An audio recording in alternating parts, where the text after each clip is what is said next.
Halo rekan-rekan semua, kita bertemu kembali di channel YouTube saya, Januari Sihotang, sebuah channel YouTube yang fokus di bidang ilmu hukum, dunia kampus, dan juga dunia literasi. Pada video kali ini, kita masih tetap di dalam video pembelajaran, yaitu lanjutan di mata kuliah ilmu perundang-undangan, di mana saat ini kita sudah memasuki sesi ketujuh, yaitu dengan tema proses pembentukan peraturan perundang-undangan. Kalau kita lihat dari tema ini, saya mengatakan bahwa tema ini sesungguhnya tidak hanya harus dipahami oleh mahasiswa Fakultas Hukum, tetapi juga harus dipahami oleh seluruh warga negara Indonesia supaya Anda tahu bagaimana proses pembentukan daripada peraturan perundang-undangan di negara kita, supaya kemudian kita bisa memahaminya, kita bisa mengkritisinya, dan dengan itu kita bisa menentukan apakah kira-kira yang kurang ataupun apa kira-kira yang masih kurang tepat dalam proses pembentukan perundang-undangan itu. Nah, sebelum kita masuk lebih jauh, tentu kita harus mengetahui dulu materi muatan daripada undang-undang. Kita sudah belajar di pertemuan ke-6 bahwa secara garis besar materi muatan daripada undang-undang itu bisa dibagi atas 5 bagian besar. Yang pertama, bahwa materi muatan undang-undang adalah pengaturan lebih lanjut mengenai ketentuan undang-undang dasar, baik itu yang disebutkan secara tegas-tegas maupun yang tidak disebutkan secara tegas. Ya, saya sudah kasih contoh beberapa waktu yang lalu. Misalnya yang disebutkan secara tegas itu bisa Anda lihat di dalam pasal 22E ayat 6, di mana di sana dikatakan bahwa pengaturan lebih lanjut mengenai pemilihan umum itu diatur melalui undang-undang. Makanya atas perintah yang secara tegas itu dibentuklah undang-undang pemilu yang sering berganti setiap 5 tahun sekali. Itu ya. Terus kemudian yang kedua, bahwa materi muatan daripada undang-undang itu juga bisa karena diperintahkan oleh undang-undang yang ada sebelumnya. Ya, misalnya ada undang-undang A memerintahkan supaya khusus mengenai bagian tertentu itu bisa diatur dengan undang-undang yang lebih khusus atau undang-undang tertentu, sehingga penjabarannya, penjelasannya bisa lebih rinci. Lalu kemudian yang ketiga, bahwa materi muatan daripada undang-undang itu adalah merupakan hasil daripada perjanjian internasional dengan negara lain. Di mana di pertemuan sebelumnya saya sudah katakan kepada Anda bahwa perjanjian-perjanjian internasional yang berimplikasi besar terhadap kehidupan berbangsa dan bernegara itu bisa diatur dengan undang-undang. Kenapa harus diatur dengan undang-undang? Karena Anda harus paham bahwa perjanjian internasional antara negara Indonesia dengan negara lain itu tidak bisa berlaku secara otomatis, tapi harus ada namanya proses ratifikasi. Proses pengubahan dari ketentuan yang bersifat internasional, lalu kemudian diubah menjadi ketentuan nasional. Bisa dalam bentuk undang-undang, bisa dalam bentuk peraturan presiden, tergantung daripada implikasi perjanjian internasional tersebut. Itu ya. Terus kemudian yang keempat, yaitu tindak lanjut daripada putusan Mahkamah Konstitusi. Nah, Mahkamah Konstitusi sebagai negatif legislator, ketika dia membatalkan sebagian atau seluruh daripada suatu ketentuan undang-undang, maka menjadi kewajiban bagi pembentuk undang-undang, yaitu DPR, Presiden maupun DPD, untuk membentuk atau menindaklanjuti daripada putusan Mahkamah Konstitusi itu. Ya, walaupun pada faktanya saat ini bahwa ternyata masih banyak juga putusan Mahkamah Konstitusi yang belum ditindaklanjuti oleh pembentuk undang-undang. Dan yang terakhir adalah yang kelima, materi muatan daripada undang-undang adalah pemenuhan kebutuhan hukum masyarakat. Jadi hukum itu kan lahir karena adanya dinamika sosial politik di dalam masyarakat. Ketika misalnya pembentuk undang-undang melihat bahwa masyarakat membutuhkan undang-undang sebagai jaminan kepastian hukum, maka itu bisa menjadi materi muatan di dalam pembentukan sebuah undang-undang. Oke, nah selanjutnya untuk melihat konstitusionalitas daripada sebuah undang-undang, maka itu bisa dilihat dari dua bagian besar. Yang pertama yaitu dari segi materialnya. Jadi undang-undang itu bisa dikatakan konstitusional kalau materi muatannya itu tidak bertentangan dengan undang-undang dasar, di mana kalau kita berkaca dari teorinya Hans Kelsen maupun Hans Nawiaski, bahwa ketentuan peraturan perundang-undangan yang lebih rendah itu tidak boleh bertentangan dengan ketentuan yang ada di atasnya. Tapi kemudian teman-teman, selain dia harus secara material tidak boleh bertentangan dengan undang-undang dasar, secara formil juga itu tidak boleh bertentangan dengan undang-undang dasar maupun ketentuan peraturan perundang-undangan yang lain. Ya, apa maksudnya secara formil? Maksudnya secara formil adalah bahwa proses pembentukannya itu juga harus sesuai dengan kaidah-kaidah ataupun aturan-aturan yang sudah ditentukan sebelumnya. Apa saja? Misalnya dia harus sesuai dengan tahapan-tahapan yang ada, yang sudah diaturkan. Kemudian yang kedua, bahwa undang-undang itu juga harus dibentuk oleh lembaga-lembaga yang memang berwenang untuk itu. Misalnya ada DPR, ada Presiden, dan ada Dewan Perwakilan Daerah pada tahap tertentu. Lalu kemudian secara formil yang ketiga adalah harus misalnya ada syarat partisipasi daripada masyarakat atau partisipasi publik. Jadi undang-undang itu tidak boleh dibentuk secara sembunyi-sembunyi ataupun tiba-tiba ya, tapi harus memulai dari proses perencanaan, kemudian harus ada transparansi yang bisa diakses oleh publik ya. Nah, sekarang kita masuk ke langkah-langkah ataupun proses dalam pembentukan sebuah undang-undang. Secara garis besar bahwa pembentukan undang-undang itu bisa dilihat dalam 6 bagian besar ya, 6 tahapan. Tahapan yang pertama ada namanya perencanaan. Jadi direncanakan dulu, terus kemudian setelah direncanakan masuk ke tahap kedua yaitu penyusunan. Lalu kemudian tahap ketiga ada pembahasan, dan tahap keempat ada setelah dibahas tentu ada yang namanya persetujuan. Lalu kemudian setelah persetujuan ada proses pengesahan, dan setelah proses pengesahan ada yang namanya proses pengundangan. Itulah 6 tahapan besar dalam pembentukan undang-undang yang melibatkan 3 lembaga negara, yaitu ada Presiden, ada DPR, dan juga ada Dewan Perwakilan Daerah. Oke, sekarang kita mulai dari tahap yang pertama yaitu tahap perencanaan. Nah, tahap perencanaan ini teman-teman, ini ditandai dengan penyusunan daripada program legislasi nasional ataupun sering disebut dengan prolegnas. Prolegnas ini biasanya disusun di awal masa jabatan daripada lembaga-lembaga pembentuk undang-undang itu, yaitu DPR, Presiden, dan juga DPD.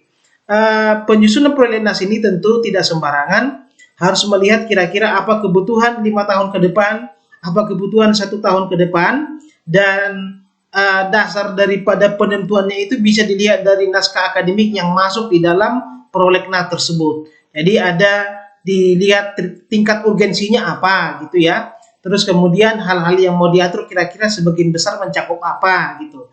Jadi itu yang pertama. Kemudian yang kedua,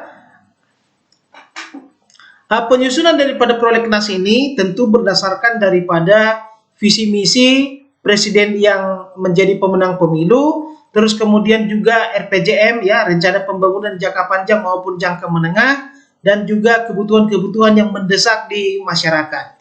Lalu kemudian yang ketiga, bahwa lembaga yang membentuk dari ataupun menyusun prolegnas ini adalah dari DPR, kemudian Presiden, tapi kemudian pada undang-undang tertentu DPD bisa ikut serta di dalam proses penyusunan prolegnas. Di mana setelah adanya putusan Mahkamah Konstitusi nomor 92 tahun 2012 yang sebelumnya DPD tidak ikut serta di dalam penyusunan prolegnas, tapi kemudian atas putusan Mahkamah Konstitusi DPD ternyata bisa ikut serta dalam penyusunan prolegnas, tetapi hanya untuk undang-undang sektarian ataupun undang-undang tertentu.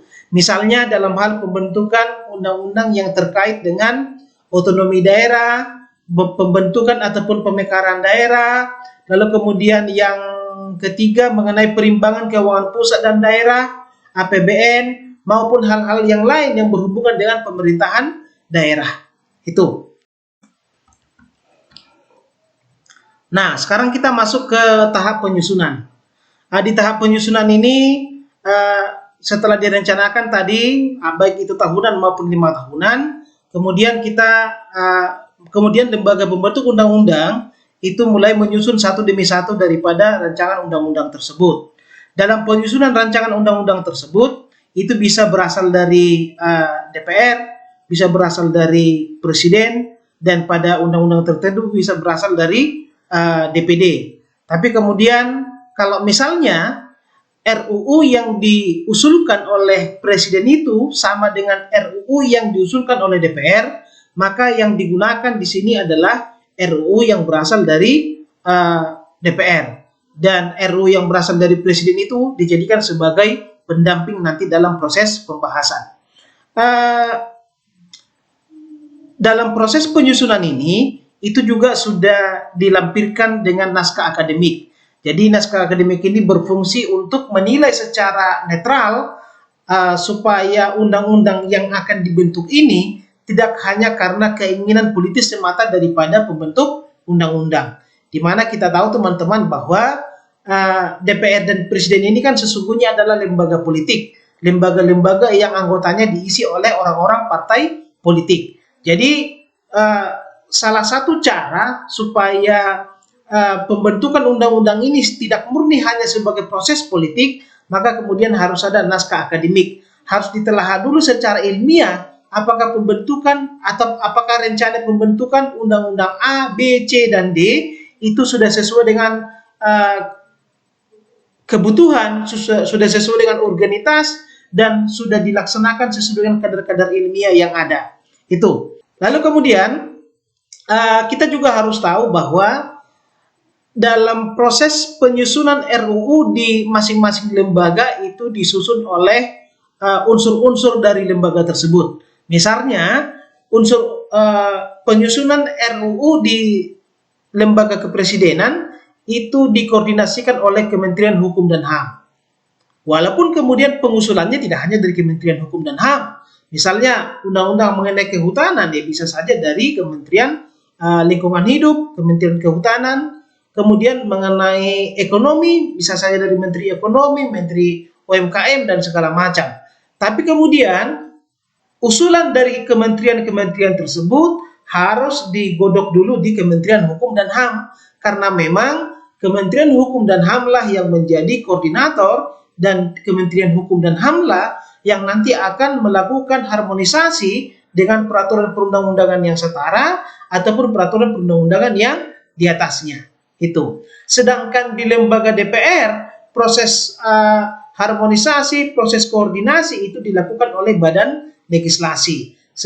Begitu juga di DPD untuk undang-undang tertentu yang sudah saya katakan tadi, yaitu undang-undang yang terkait dengan pemerintahan daerah, terus kemudian yang terkait dengan keuangan, perimbangan keuangan pusat dan daerah, APBN dan lain segala macam, itu digodok di alat kelengkapan DPD yang terkait dengan penyusunan legislasi. Itu ya. Nah, setelah RUU itu kemudian disusun, maka masuklah ke tahap pembahasan. Di sini prosesnya yang sangat panjang. Dalam proses pembahasan inilah akan dilihat apakah keinginan daripada Presiden itu sesuai dengan keinginan daripada DPR. Karena bagaimanapun suatu undang-undang itu bisa jadi kalau ada persetujuan bersama antara DPR dan Presiden. Dalam tahap pembahasan ini bisa dilakukan dalam 2 tingkat ya. Pembahasan tingkat pertama itu bisa dilakukan di komisi. Jadi kira-kira komisi apa yang terkait dengan undang-undang yang mau dibentuk, dimatangkan dulu dia di tahap komisi, kemudian kalau misalnya ada panjanya, panitia kerjanya dimatangkan dulu di panja. Setelah matang di tingkat pertama, barulah kemudian masuk ke tingkat kedua, yaitu di rapat paripurna. Sebelum putusan Mahkamah Konstitusi nomor 92 tahun 2012, DPD itu teman-teman hanya diikutkan pada tahap pada pembahasan tingkat pertama. Tapi kemudian setelah adanya putusan ini, ternyata DPD juga bisa diikutkan pada tahap ataupun tingkat kedua. Setelah melakukan pembahasan, maka kemudian tentu pembahasan itu akan melahirkan dua hal. Bisa saja misalnya undang-undang tersebut ditolak oleh rapat paripurna. Kalau misalnya sudah ditolak oleh rapat paripurna, maka tidak boleh lagi dibahas pada masa sidang itu, tapi harus dibahas di masa sidang yang lain. Nah, kemungkinan yang kedua adalah bahwa RUU tersebut yang sudah dibahas itu bisa saja disetujui.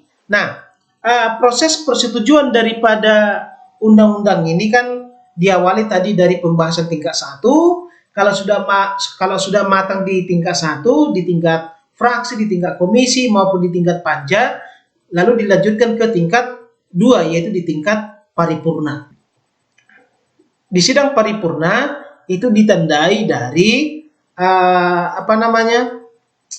pandangan-pandangan umum dari fraksi, terus kemudian dilanjutkan dengan pandangan dari presiden yang biasanya diwakili oleh Menteri Hukum dan HAM. Ketika misalnya pandangan fraksi, pandangan DPR itu sudah sesuai dengan pandangan daripada presiden, maka diambillah persetujuan. Persetujuan inilah sebagai pintu masuk kemudian di dalam proses pengesahan. Ya, kita masuk ke sini di pengesahan tahap selanjutnya. Pengesahan ini ditandai dengan penandatanganan undang-undang oleh presiden, ya, di mana maksimal 1 minggu setelah persetujuan tadi waktu sidang paripurna, maka RUU tersebut harus diserahkan oleh DPR kepada presiden untuk ditandatangani. Nah, maksimal 30 hari setelah persetujuan RUU tersebut oleh DPR maupun presiden, maka harusnya presiden sudah menandatangani RUU tersebut menjadi undang-undang. Ya, sudah ada penomoran di sana. Tapi bisa saja misalnya dalam keadaan tertentu presiden tidak menandatangani itu. Kalau misalnya presiden tidak menandatangani undang-undang yang telah disetujuinya, maka menurut ketentuan Undang-Undang Dasar bahwa rancangan undang-undang tersebut otomatis sah menjadi undang-undang. Itu. Beberapa kali ini terjadi, teman-teman. Misalnya salah satunya adalah di undang-undang tentang MPR, DPR, DPD maupun DPRD atau sering disebut dengan undang-undang MD3. Di awalnya, teman-teman, bahwa presiden yang diwakili oleh Menteri Hukum dan HAM sudah menyetujui RUU tersebut bersama dengan DPR dalam sidang paripurna. Tapi karena penolakan publik sangat besar terhadap Undang-Undang MD3 ini, maka kemudian pada tahap pengesahan Presiden Jokowi itu tidak menandatangani RUU tersebut. Tapi Anda perlu tahu bahwa walaupun Presiden tidak menandatangani RUU tersebut, maka dalam jangka waktu 30 hari RUU tersebut sah menjadi undang-undang. Justru kalau hal-hal seperti ini bisa terjadi, teman-teman, yang dipertanyakan adalah presidennya. Kenapa? Karena kalau misalnya presiden sudah menyetujuinya, karena bagaimanapun Menteri Hukum dan HAM yang hadir dalam sidang paripurna DPR, dia datang atas nama presiden, ya. Artinya tindakan yang diambil oleh Menteri Hukum dan HAM itu adalah tindakan daripada presiden yang harusnya sudah melalui koordinasi dengan presiden. Makanya sangat aneh, teman-teman, kalau ada misalnya RUU yang sudah disetujui bersama antara presiden dan DPR tidak ditandatangani oleh presiden. Justru di sini komunikasi antara menteri sebagai pembantu presiden dengan presiden itu sendiri menjadi dipertanyakan. Itu pada undang-undang tertentu, ya. Tapi kalau secara umum saya lihat bahwa RUU yang disetujui antara presiden dengan DPR itu rata-rata ditandatangani oleh presiden. Itu. Nah, setelah sudah ada pengesahan, maka disitulah waktunya untuk pengundangan. Pengundangan ini bermakna penyebarluasan, pemberitahuan bahwa undang-undang itu sudah ada. Itulah namanya. Jadi semacam pengumuman, ya. Nah, kalau kita berbicara pengundangan, teman-teman, artinya di sini adalah pencantuman RUU yang baru disahkan menjadi undang-undang tersebut di dalam lembaran negara dan penjelasannya itu dimasukkan di dalam tambahan lembaran negara. Ketika sebuah undang-undang sudah diundangkan, maka di sini teman-teman berlakulah yang namanya teori fiksi hukum. Teori fiksi hukum itu apa? Bahwa setiap orang dianggap sudah tahu tentang undang-undang itu. Jadi kalau Anda misalnya melanggar ketentuan suatu undang-undang, Anda tidak boleh memiliki alasan bahwa Anda tidak tahu undang-undang itu. Ya, oh saya tidak tahu. Nah, itu tidak bisa. Kenapa? Karena teori fiksi tadi. Begitu satu undang-undang sudah diundangkan, maka dia akan mengikat kepada seluruh rakyat Indonesia. Maka setiap pelanggaran terhadap undang-undang tersebut harus diberikan sanksi. Itu. Oleh karena itulah kemudian supaya proses pengundangan ini maksimal harus diikuti dengan yang namanya penyebarluasan. Penyebarluasan ini bisa dengan cara sosialisasi ke kampus-kampus, sosialisasi ke masyarakat, dan juga sosialisasi melalui media-media sosial maupun laman resmi daripada lembaga-lembaga negara. Itulah teman-teman proses pembentukan undang-undang mulai dari tahap awal sampai tahap akhir. Mulai dari direncanakan, kemudian disusun, dibahas, disetujui bersama, lalu kemudian disahkan sampai tahap ke pengundangan. Semoga video ini bermanfaat. Sekali lagi jangan lupa like, subscribe, komen, dan share video ini supaya bisa bermanfaat lebih besar kepada masyarakat Indonesia. Salam konstitusi.